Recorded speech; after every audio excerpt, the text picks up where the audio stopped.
अशी एक साधारणतः महाराष्ट्राचा जर विचार केला तर 48 जागा संदर्भात तुमचा ॲनालिसिस काय आहे? कारण वारंवार बीजेपीकडनं हा दावा केला जातोय की 45+ जागा आम्ही जिंकतोय आणि मोदी वेव्ह आहे, पण ग्राउंडवर जेव्हा आम्ही फिरतो तेव्हा अशी मोदी वेव्ह पाहायला मिळत नाही. लोक आपलं मतं इतक्या लवकर व्यक्त करायला तयार नसतात, फार ते बोलत नाही आहेत.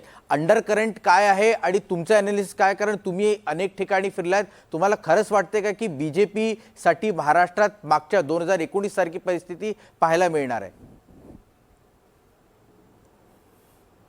एक असं आहे की त्यांची जी लीड आहे ती पूर्णपणे वाईपआउट झाली असं मी त्या ठिकाणी मानतो आहे. पर्सेंटेज ऑफ वोटिंग हे जे कमी आलेलं आहे, मागच्या 2014 असेल किंवा 2019 असेल, हे पर्सेंटेज ऑफ वोटिंग 72पर्यंत गेलं होतं अशी परिस्थिती आहे. आत्ता ते असताना 55-60पर्यंत आलेलं अशी परिस्थिती आहे. जो नवा वोटर होता तो BJPकडे वळला होता.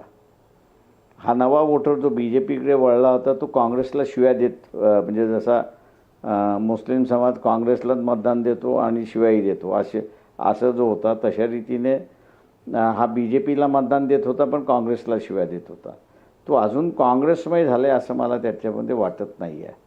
आणि म्हणून मला असं दिसतं की काही जागा सोडल्या तर उरलेल्या जागेमध्ये असणारं निवडून कोण येईल हे सांगणं आज कठीण आहे.